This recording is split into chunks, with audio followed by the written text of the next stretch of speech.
Blessings, everyone. Assalamu alaikum.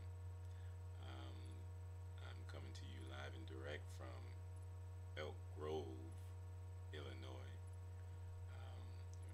some ways outside of Chicago. Just sitting back and anticipating the wonder that this day is going to bring.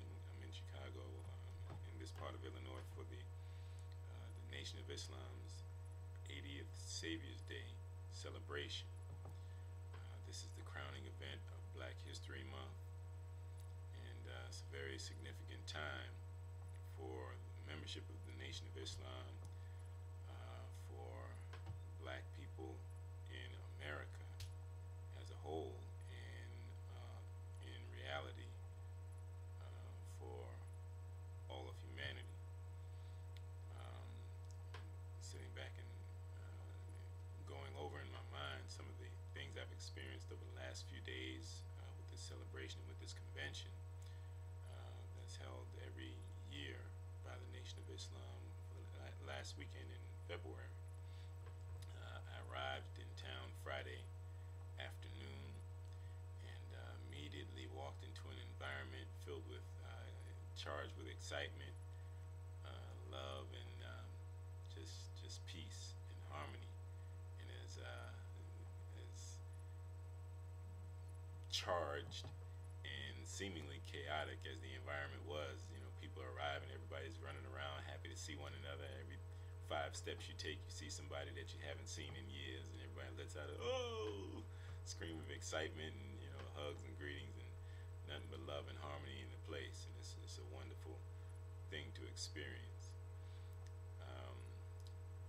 After Friday, I got up early Saturday morning and hit the ground running. There were loads of workshops and classes to attend, and training sessions, and from everything ranging from spiritual teaching, understanding of the connection and message of hope that's contained in both the Bible and the Quran, and what that means specifically for us here in America and for everyone throughout the world, to discussions with Alan Hughes, the director of the movie The Book of Eli, which starred Denzel Washington. We heard from Ayanla Van Zandt. We heard from Susan Taylor about mentoring our youth and taking responsibility and being involved in the solutions that we see in our communities and in our nation today.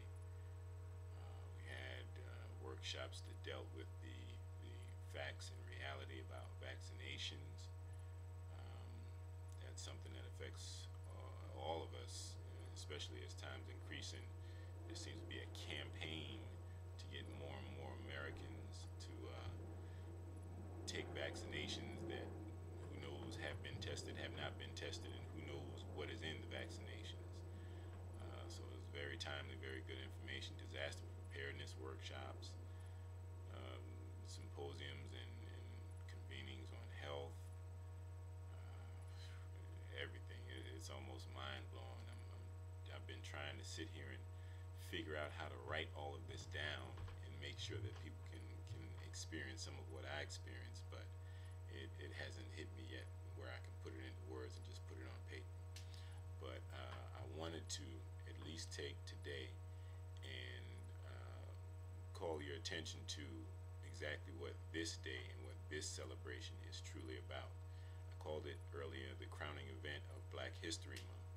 And during Black History Month, there's so many great, wonderful figures that are remembered and called to mind and publicized as well. They should be.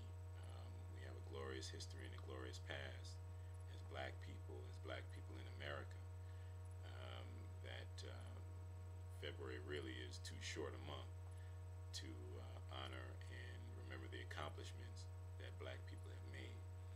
Be that as it may, there's one man in particular who never gets as much credit and recognition as he should, and that is the reason and purpose that we are gathered here at this convention. It's called Saviours Day, and it's in honor of the birth of the man who founded the Nation of Islam. And quite apropos, he was born during Black History Month. His name is Master W. Farad Muhammad. He came to America from Mecca in July of 1930 and began his work. Actually, he began his work in July of 1930 and began teaching and introducing himself and his ideology to black people in Detroit in July of 1930. And if it were not for this man, there would be no Malcolm X, there would be no Black Panthers, there would be no black liberation theology in America, there would be no, there are just so many notable figures who came directly from the influence of this man and his work in establishing consciousness and a love for self and a determination and a desire to achieve and collectively work to produce something of worth, to give us an identity.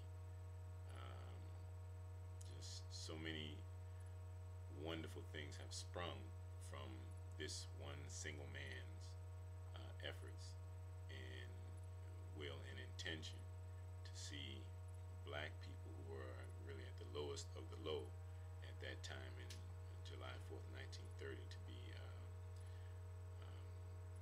restored to our former place of prominence and dignity, and in that restoration to provide light and an example of progress to all of fallen humanity.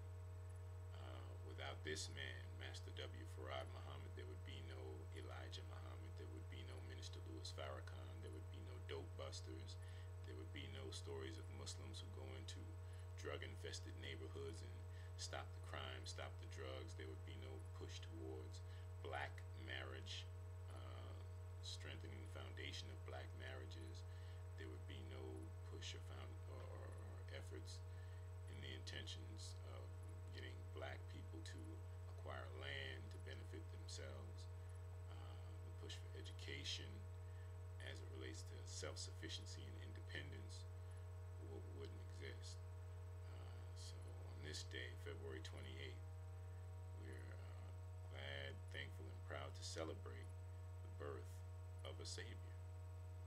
Think about the conditions that America was going through in 1930, and think about the conditions that black people in America had to endure in 1930. And there was no one who came or who provided a solution and salvation from those conditions, a way out of those conditions, but this man. And now, 80 years later, we find ourselves on the eve of something truly, truly great. The Honorable Minister Louis Farrakhan is going to be delivering an address today entitled "The Time and What Must Be Done." It's something that I would like to invite you all to experience for yourselves.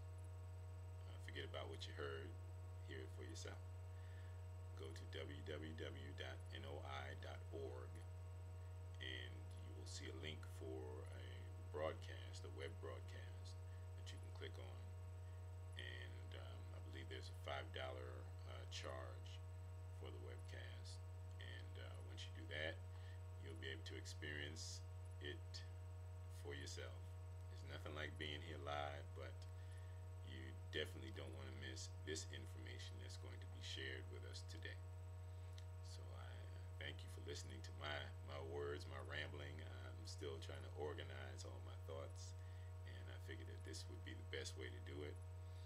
I'm looking forward to finally getting to write down some of the ideas and some of the things I've experienced and learned in some of those workshops. And I hope that you'll tune in and check out more of what I have to offer in days to come. Peace and blessings. Assalamu alaikum.